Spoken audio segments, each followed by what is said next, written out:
Good morning friends. तो हम आज से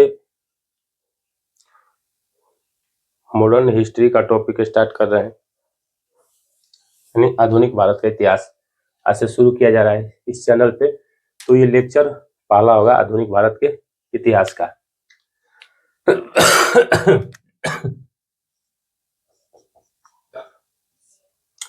यानी आधुनिक भारत का इतिहास।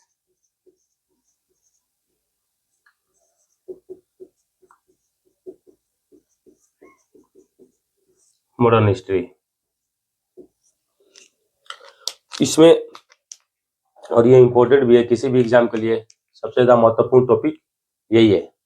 इंडियन ज्योग्राफी एक सीरीज चल ही रहा है, यहाँ से मॉडर्न हिस्ट्री हम स्टार्ट कर रहे हैं। तो इसमें देखेंगे कि आखिर ये आधुनिक भारत का इतिहास कहाँ से शुरू होता है। तो पहले हम देखेंगे ये वर्ल्ड हिस्ट्री की बात है।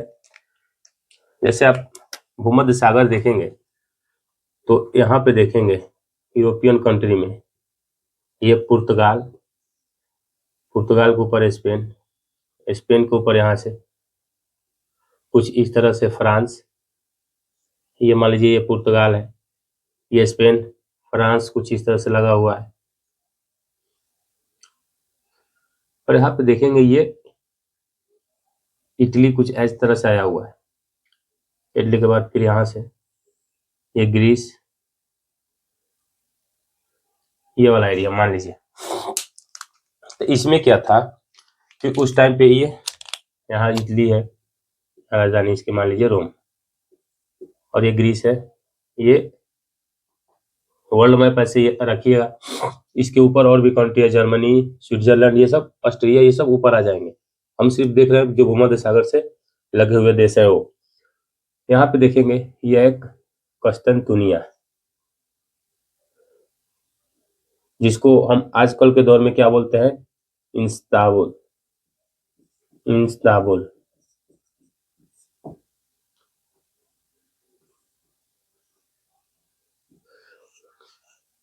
तो ये इटली है, ये ग्रीस का एरिया है। इधर देखेंगे तो एजियन सागर, इसके बाद इधर देखेंगे तो ब्लैक सी, यहाँ पे टर्की स्टार्ट हो जाता है। तो उस टाइम पे क्या था कि यहाँ रोमन साम्राज्य हुआ करता था। यहाँ रोमन साम्राज्य हुआ करता था, तो इसको बोलते थे पश्चिमी। जब ये रोमन साम्राज्य टूट गया, पहले एक ही रोमन साम्राज्य हुआ करता था, लेकिन जब ये रोमन साम्राज्य का विभाजन हुआ तो पहले इसको बोलते थे पश्चिमी रोमन साम्राज्य, क्योंकि ये पश्चिम की तरफ था, और इसको बोलते थे पूर्वी रोमन साम्राज्य। ये पूर्व की तरफ होने के कारण ये पूर्वी रोमन साम्राज्य कहलाया, और ये पश्चिम की तरफ होने के कारण पश्चिमी रोमन साम्राज्य कहलाया। तो उस टाइम पे मान लीजिए भारत कुछ यहाँ था, भारत ये वाला मान लीजिए भारत है, ये मान लीजिए भारत है। तो उस टाइम पे क्या होता था, जब ये एक ही रोमन साम्राज्य था तो उससे यहाँ से व्यापार होता था, यानी जो रोमन साम्राज्य था वो टर्की के रास्ते होते हुए व्यापार हुआ करता था भारत में। लेकिन जब इस रोमन साम्राज्य का विभाजन हो गया, ये पूर्वी रोमन साम्राज्य, पश्चिमी रोमन साम्राज्य हो गया, तो इसमें क्या हुआ कि यहाँ पे टर्की में, ये देखिएगा यहाँ पे कुछ टर्की इस तरह लगा हुआ है। टर्की यहाँ पे देखेंगे बास्फोरस और डार्डेनल्स की जल संधि है। इसके बाद यहाँ ब्लैक सी से मरमरा सागर, फिर एजियन सागर, इसमें आते हैं। तो ये ब्लैक सी, इसके बाद ये भूमध्य सागर पूरा है, तो एजियन सागर में आते हैं। इसके बाद यहाँ आयोनियन सागर, एंड्रियोटिक सागर, यहाँ पे आयोनियन सागर, यहाँ पे आयोनियन आइलैंड है, इसीलिए यहाँ पे आयोनियन सागर उसको बोलते हैं। इसके बाद ये टरहेनियन सागर, ये लायंस की खाड़ी, ये बिस्के की खाड़ी, इसके बाद ये पूरा भूमध्य सागर इस तरह से लगा हुआ है। वर्ल्ड मैप पे वो बताएंगे, टेंशन की बात नहीं है।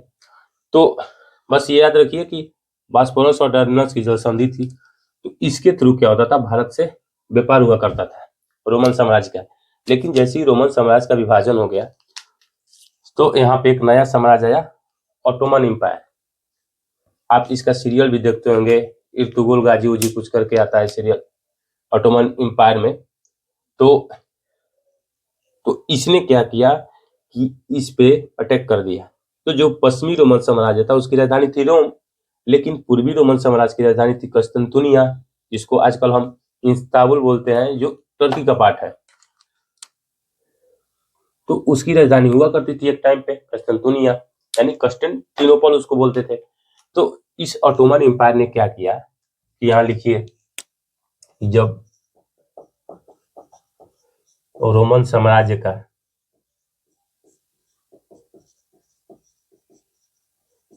विभाजन हुआ तो रोमन साम्राज्य दो भाग में टूटा, एक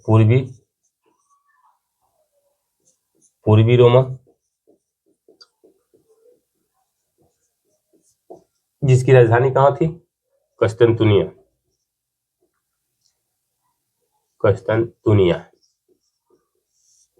और पश्चिमी रोमन साम्राज्य जिसकी राजधानी कहाँ थी, रोम। 1453 में यहाँ पे तुर्की में कौन आता है, ऑटोमन एम्पायर, ऑटोमन यानी उस्मानिया साम्राज्य, यहाँ लिख लीजिए उस्मानिया साम्राज्य यानी ऑटोमन एम्पायर। इसी को पूर्वी रोमन साम्राज्य को बोलते हैं बैजंतिया साम्राज्य। इस पूर्वी रोमन को बोलते हैं बैजंतिया साम्राज्य और इस पश्चिमी रोमन साम्राज्य। और 1453 में यहाँ पे कौन आता है, ऑटोमन एम्पायर। इसने क्या किया, उस्मानिया साम्राज्य ने बैजंतिया साम्राज्य पे अटैक कर दिया। ये बैजंतिया है, यहाँ लिख लीजिए बैजंतिया, बैजंतिया साम्राज्य, और यहाँ पे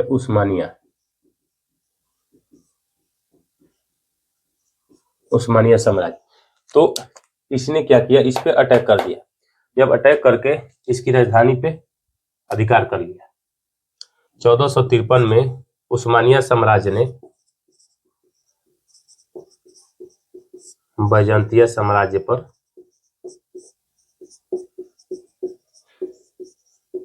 अधिकार कर लिया। जब यहाँ पे अधिकार कर लिया गया, तो यहाँ से होने वाले व्यापार क्या हो गए, बंद हो गए। तो कस्तंतुनिया से होने वाले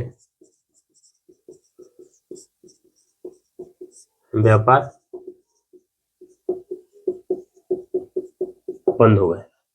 जब यहाँ से ये व्यापार बंद हो गए तो अब यूरोप में पुनर्जागरण हुआ। यूरोप में क्या हुआ, पुनर्जागरण। यूरोप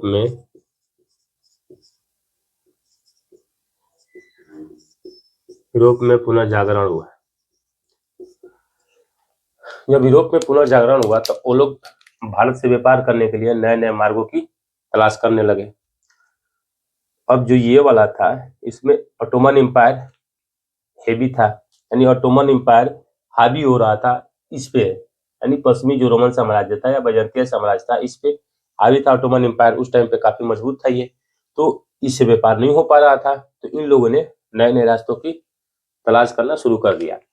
तो जब यूरोप में पुनर्जागरण हुआ तो इन्होंने क्या किया, नए मार्ग की तलाश करना शुरू किया।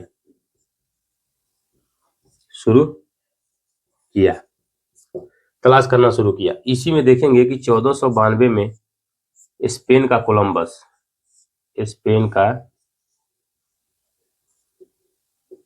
कोलंबस ये किसकी खोज में निकलता है, भारत की खोज में निकलता है। कोलंबस भारत की खोज में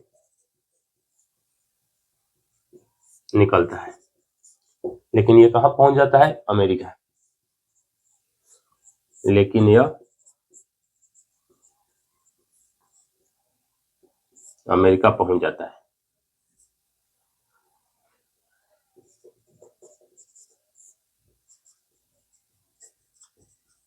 लेकिन ये कहाँ चला जाता है? अमेरिका। निकलता है भारत की खोज में, लेकिन पहुंच जाता है अमेरिका। इसके बाद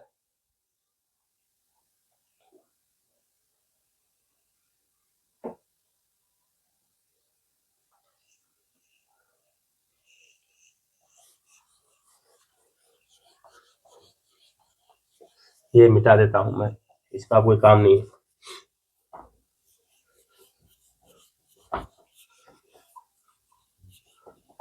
जहां मैप बनाना होगा वहां फिर बनाएंगे।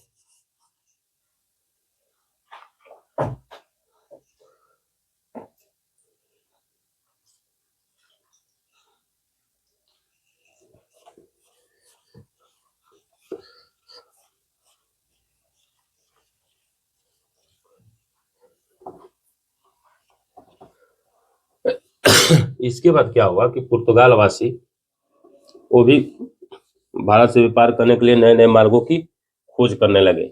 इसी में एक नाम आता है प्रिंस हेनरी द नेविगेटर का। इसमें किसका नाम आता है? प्रिंस हेनरी द नेविगेटर का।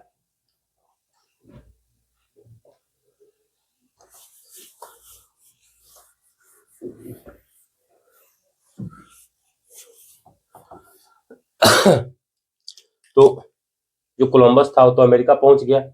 इसके बाद पुर्तगाल वासी भी नए नए मार्ग की खोज करने लगे। तो इसी क्रम में प्रिंस हेनरी द नेविगेटर, ये पुर्तगाली है, याद रखिएगा, Prince Henry the navigator, Prince Henry the navigator, इन्होंने क्या किया?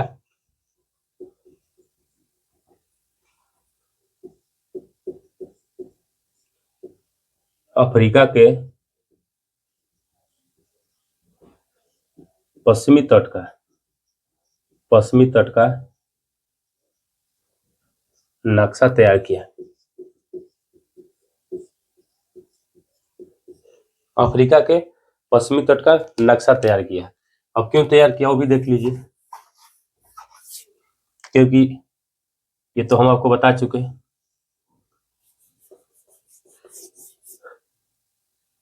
ये पुर्तगाल है, ये स्पेन यहीं से लगा हुआ। इसके बाद यहाँ से फ्रांस, फ्रांस के बाद ये इटली, इटली के बाद ये ग्रीस, ग्रीस के बाद ये देखेंगे और भी कंट्री आएगी, यहाँ पे आ जाएगा टर्की। कुछ इस तरह से आ जाएगा ये टर्की। तो जब ये वाला रास्ता बंद हो गया तो सभी जगह देखेंगे यहाँ टर्की लाल सागर तक आज चला गया था। यानी जो भी व्यापार होता है, यानी सिनाई प्रायद्वीप से जो सुएज नहर से, तो जो उस टाइम पे सीरिया, लेबनान जो देखते हैं वो टर्की का हिस्सा था। उस समय ऑटोमन एम्पायर बहुत शक्तिशाली था, तो उस रास्ते से व्यापार नहीं हो पा रहा था। तो अब क्या ऑप्शन बच गया? तो यहाँ पर देखेंगे इसी पुर्तगाल के पास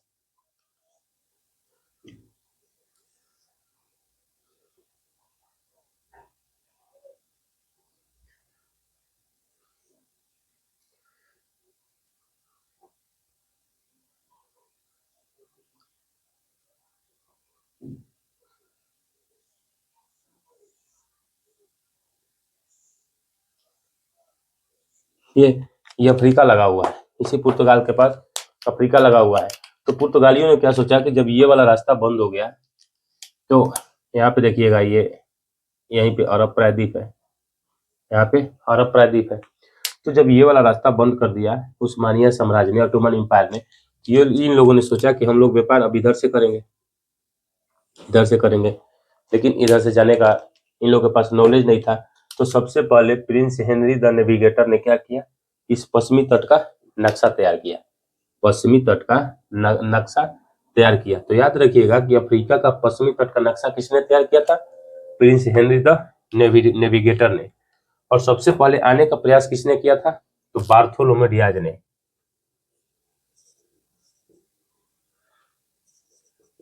बार्थोलोमो डियाज, बार्थोलोमो डियाज वो सबसे पहले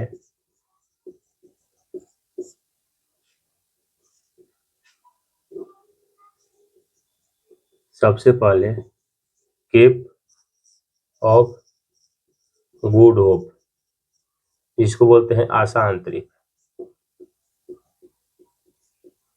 आशा अंतरिक्ष तक पहुंचा था। ये भी पुर्तगाली ही है, ये भी बार्थोलोमो डियाज, ये भी पुर्तगाली है। आप देखेंगे यहाँ तो यहाँ पे केप ऑफ गुड होप है, केप ऑफ गुड होप, और यहाँ पे केप अगुलहास है, Cape Agulhas, Cape of Good Hope और Cape of Agulhas, Cape of Good Hope सब एक तरह से पोर्ट ऑफ कॉल होता है कि जहाँ पे रुककर आप क्या कर सकते हैं, जैसे जो जहाज पे नाविक होते हैं पोर्ट ऑफ कॉल पे रुककर वहाँ पे नाश्ता पानी या जो भी खाना वाना खाना होगा आप खा सकते हैं पोर्ट ऑफ कॉल पे। तो एक तरह से ये मान लीजिए कि रुकने का एक व्यवस्था होता है। तो यहाँ पे बार्थोलोमू डियाज आशा अंतरिक्ष तक सबसे पहले पहुंचा था। इसके बाद वास्को डिगामा, वास्को डिगामा कब? 1497 में ये भारत के लिए निकलता है। कब निकलता है? 1497 में ये भारत के लिए निकलता है, और इसको बोला ही गया था कि कैसे भी करके तुमको भारत तक पहुंचना है। इसको पहले से ये निर्देश दिया गया था कि तुमको कैसे भी करके भारत तक पहुंचना है। तो जब ये चला कहाँ जब ये पुर्तगाल से चला तो ये पहुंचा केप ऑफ गुड होप तक। केप ऑफ गुड होप्स के बाद ये पहुंचा कहाँ? यहाँ देखेंगे इस तट पे केन्या और मोजाम्बिक तक पहुंचता है। कौन? Cape of Vasco da Gama. तो इसको अफ्रीका में, जब ये अफ्रीका पहुंचा वास्को डिगामा 1497 में भारत के लिए निकलता है, भारत के लिए निकलता है। इसको अफ्रीका में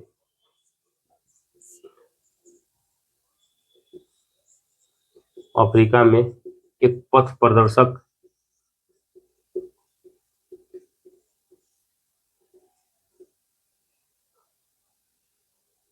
मिल जाता है। एक पथ प्रदर्शक मतलब जो रास्ता बताने वाला, पथ प्रदर्शक, जिसका नाम था, नाम उसका क्या था? अब्दुल मलिक, अब्दुल मलिक।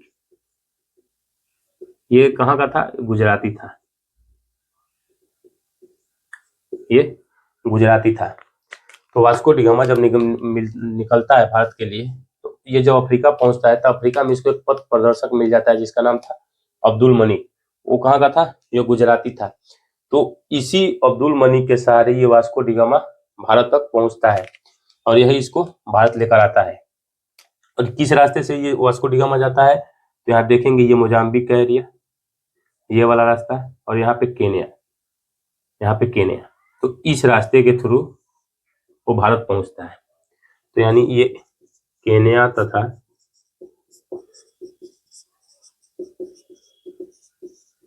मोजाम्बिक के रास्ते होते हुए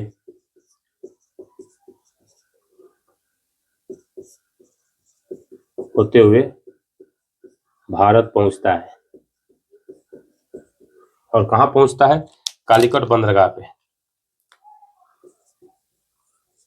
और भारत के कालीकट बंदरगाह पर पहुंचता है, भारत के कालीकट बंदरगाह पे पहुंचता है। यानी ये कहाँ है? ये मालाबार तट पे है, भारत के मालाबार तट पे कालीकट इसको बोलिए। आजकल इसको हम लोग कोझिकोड बोलते हैं। इसी कालीकट को आजकल कोझिकोड के नाम से जाना जाता है। तो ये भारत के मालाबार तट पे है और जमूरिन ने इसका स्वागत किया। यहाँ का राजा जमूरिन ने इसका स्वागत किया। जमूरिन इसका क्यों स्वागत कर रहा है? क्योंकि जब भारत से व्यापार होगा तो भारत में क्या होंगे? ये रोमन साम्राज्य है, रोमन साम्राज्य से सोने के सिक्के आया करते थे उस वक्त, कि भारत से जो व्यापार होता था तो भारत से रत्न, मलमल, हाथी के दांत आदि का यहाँ से व्यापार होता था, और बदले में ये लोग क्या देते थे? भारत को सोना देते थे, जिससे भारतीय अर्थव्यवस्था मजबूत हो रही थी। तो जमूरिन ने इसीलिए स्वागत किया कि जब ये पुर्तगाली आएंगे भारत से व्यापार करेंगे तो भारत को रुपया पैसा देंगे, भारत से जो सामान है वो ले जाएंगे वापस, अपने बाजार में बेचेंगे और भारत को इससे प्रॉफिट होगा, मुनाफा होगा। इसीलिए यहाँ का जो शासक है जमूरिन ने इसका स्वागत करता है। किसका? वास्को डी गामा का।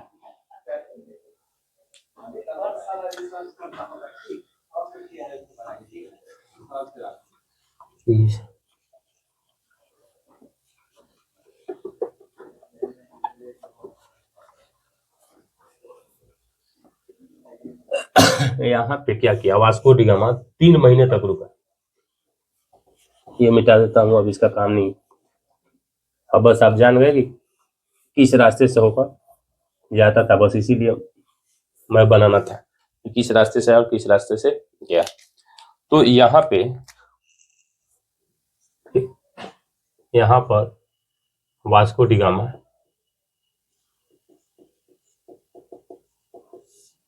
गामा 3 महीना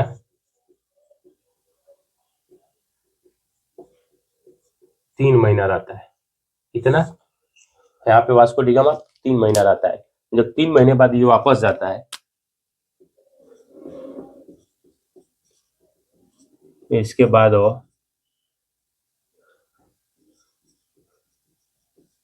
मसाले को लेकर, ये मेनली मसाले का व्यापार करना चाहते थे, क्योंकि आप जानते हैं कि यूरोप ठंडा प्रदेश है और वहाँ पे मसाले का उत्पादन बहुत कम हुआ करता था और इनको उस वक्त मसाले की काफी जरूरत थी। तो ये मेनली मसाले का व्यापार करने आते थे, जैसे काली मिर्च हुआ, इलायची हुआ, लौंग हुआ, उसका व्यापार ये लोग ज्यादा करते थे। तो ये मसाले को जब लेकर पुर्तगाल जाता है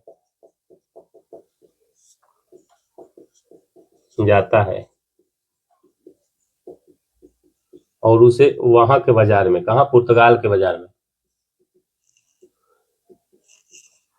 बाजार में बेचता है,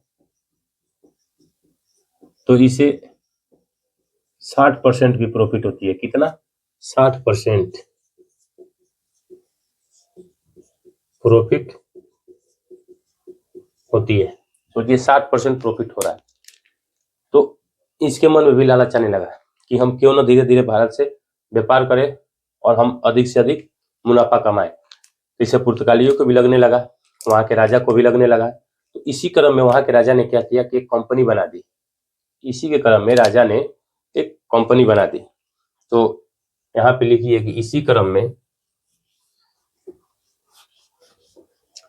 अब इन लोग के मन में लालच आने लगा कि ये लोग धीरे धीरे क्या करेंगे, भारत पर कब्जा करने की कोशिश करेंगे।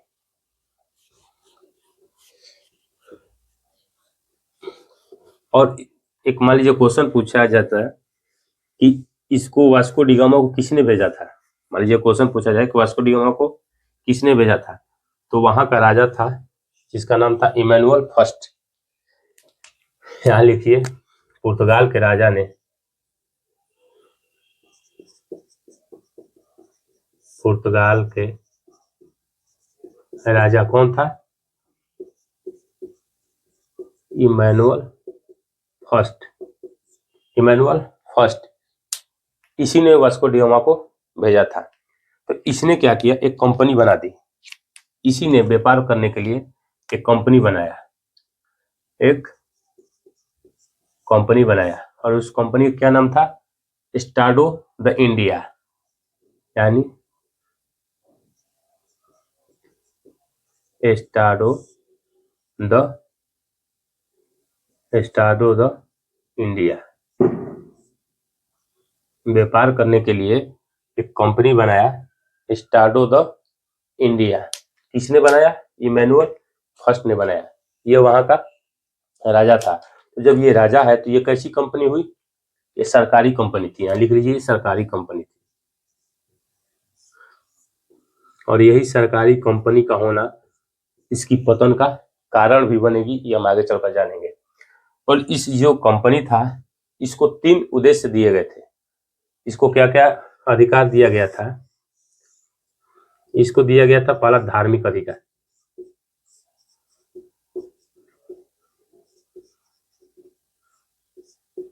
इसको दिया गया था धार्मिक अधिकार, व्यापारिक अधिकार दिया गया था।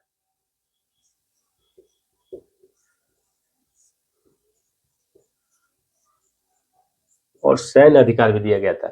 मानी इसका 3 उद्देश्य था, व्यापार अधिकार, धार्मिक अधिकार और सैन्य अधिकार। मेनली किस अधिकार पे? जो सैन्य अधिकार था वो मेनली दिया गया था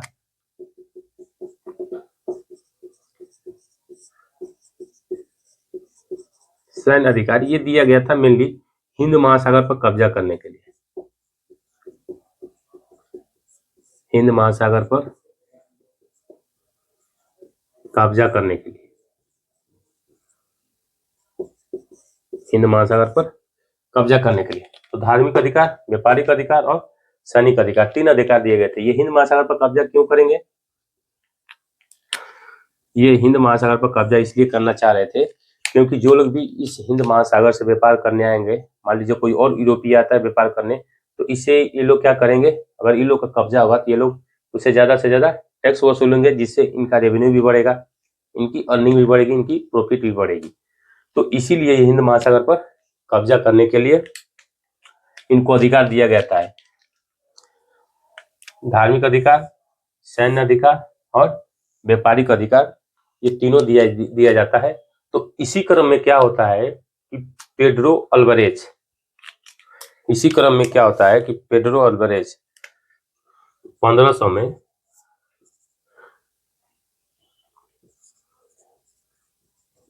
पेड्रो अल्वारेज भारत आता है 13 जहाज लेकर। कितना जहाज लेकर आता है? 13 जहाज लेकर भारत आता है। और इसमें क्या थे? इस जहाज में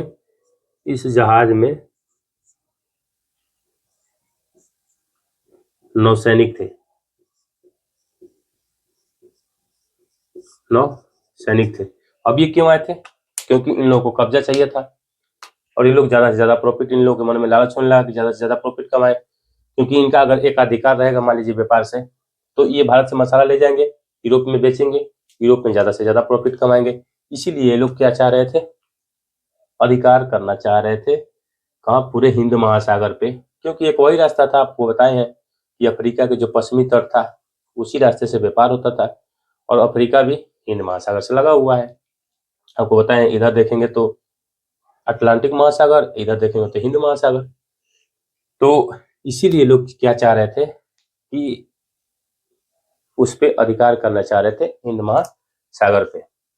तो इसके बाद इनकी क्या होती है कि इनका कालक्रम स्टार्ट हो जाता है, धीरे धीरे ये लोग कब्जा करते चले जाएंगे। तो ये क्लास लंबी न हो इसीलिए आज यहीं खत्म करते हैं, लेकिन जैसे ही अगले क्लास में इनका कार्यकाल शुरू होगा, जो इनका वास्तविक संस्थापक आएगा, यानी इनके जो गवर्नर जनरल आएंगे हम उनको देखेंगे, यानी कि जो इनके कंपनी के जो संचालक होंगे उसको हम नेक्स्ट क्लास में देखेंगे कि इनकी कार्यकाल की शुरुआत कैसे होती है। तो वो हम लोग नेक्स्ट क्लास में देखेंगे। लेकिन एक यहाँ पे लिख लीजिए कि इनकी प्रथम फैक्ट्री कहाँ बनी थी। प्रथम फैक्ट्री ये आए 1500 में। 1500 में पेड्रो अल्वारेज नौसैनिक लेकर आता है और इनकी प्रथम फैक्ट्री कहाँ स्थापित किया? कोचीन में। प्रथम फैक्ट्री इनकी कोचीन में बनी। कब? 1503 में। 1503 ईस्वी में प्रथम फैक्ट्री इन्होंने कोचीन में बनाया। तो नेक्स्ट क्लास में देखेंगे कि इनकी कार्यकाल की शुरुआत कब से होती है, और हम नेक्स्ट क्लास में देखेंगे। आज के लिए इतना ही, धन्यवाद।